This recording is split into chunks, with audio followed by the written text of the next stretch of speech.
भारत के शक्तिशाली जहाज़ों पर हमला करना और लूटना कोई आसान काम नहीं होता था।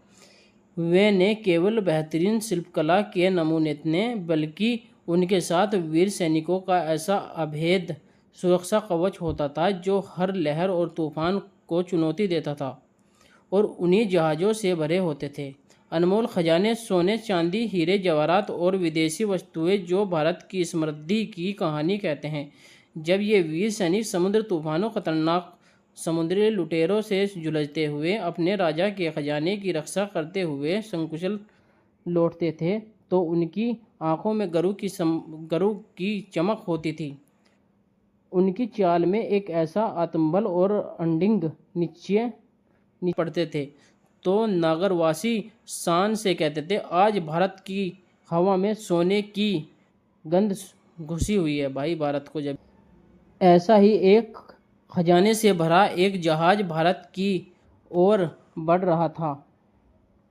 और यहीं से शुरू होती है एक गुमनाम खजाने की कहानी, एक साहसिक नाविक की कहानी है।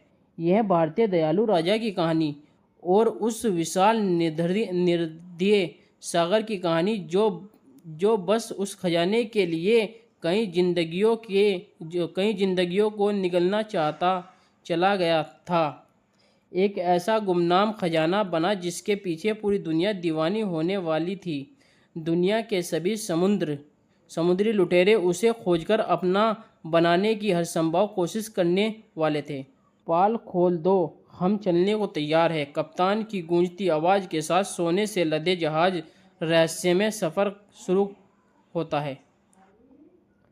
जहाज के आगे बढ़ने के साथ कप्तान अपने साथियों से कहता है, विजय के बाद भी तलवारें में म्यान नहीं जाती। हर लहर में छिपा हो सकता है कोई घातक वार। पीछे से लुटेरों का सरदार गरजा, इस हवा में सोने की गद्दी गुली है, उस जहाज का पीछा करो। यह सफ़र आसान दिखाई देता, मंजिल तक पहुंचने से पहले तक हर लहर, हर झोंका दुश्मन का नाकाम हो सकता है। संजय रहो, साहसी बनो। कप्तान की आवाज़ से पूरे जहाज पर गूंज उठी। स्मरणीय मुद्राओं से लदा हुआ जहाज गरों से लहरों को चीरता हुआ भारत की ओर बढ़ रहा था, जैसे समृद्धि खुद लौट रही हो अपनी धरती पर। भारत की धरती पर हर सिक्का, हर रत्न, हर जहाज में भारत की गौरवशाली परंपरा और अमर सभ्यता की एक मौन लेकिन चमकती हुई स्वर्णिम गाथा सुना रहा था। विशाल सोने और कीमती रत्नों से भरे जहाज की खबर आग की तरह फैल रही थी और वह हर समुद्री लुटेरों को अपनी ओर आकर्षित कर अपना दीवाना बना रही थी। इतनी धन संपत्ति जहाज इससे पहले कभी सागर की लहरों को चीरता हुआ आगे नहीं बढ़ा था। जहाज बंदरगाह को पार करता है, लहरों के साथ में छिपे समुद्री लुटेरे उसका पीछा करने लगते हैं। जो भाई अंग्रेज थे उन्होंने ही तो करा था। अंधेरे में गुम नावें लहरों से निकलने लगती है, जैसे समंदर में खुद दुश्मन उगले हो। उस जहाज का पीछा करो, ये कह रहे थे अंग्रेज। द्वीपों के बीच फैले उतले सागर से गुजरते हुए लुटेरों ने अपनी गति बढ़ा दी थी। समंदर की परछाइयों से निकलकर और समुद्री लुटेरे भी अब जहाज को चारों ओर से घेरने लगे थे। हमला शुरू हो चुका था। आसमान पर काले बादल उमड़ने लगे थे और सागर की लहरें जैसे किसी अनजानी आशंका से कांपने लगी थी। जहाज की छाती पर अब सिर्फ हवा नहीं बल्कि मौत की आहटें भी दौड़ रही थी। उन्हें चाहिए हमारा सोना, लेकिन उससे पहले उन्हें हमारी तलवारें और आग उगलती तोपों से गुजरना होगा, कप्तान ने गरजते हुए कहा। समुद्री लुटेरे चारों ओर से खजाने से लदे जहाज को घेर लेते हैं, जैसे समंदर और लुटेरों ने उसे जकड़ लिया हो। अब हमला करो। लुटेरों का सरदार दहाड़ा और समंदर का रंग बारूद की आग से लाल होने लगा। जहाज की रक्षा करो। कप्तान की गूंजती आवाज़ लहरों से भी तेज थी।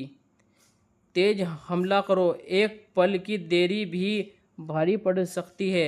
लुटेरों के पालों में हवा नहीं, जंग की सनक भर चुकी थी।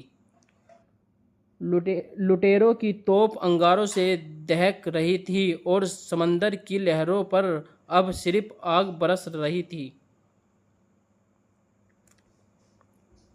समुद्री लुटेरों ने एक लय बारूद की गुजरना के साथ हमला बोल दिया था, जिससे समंदर खुद चीख उठा था।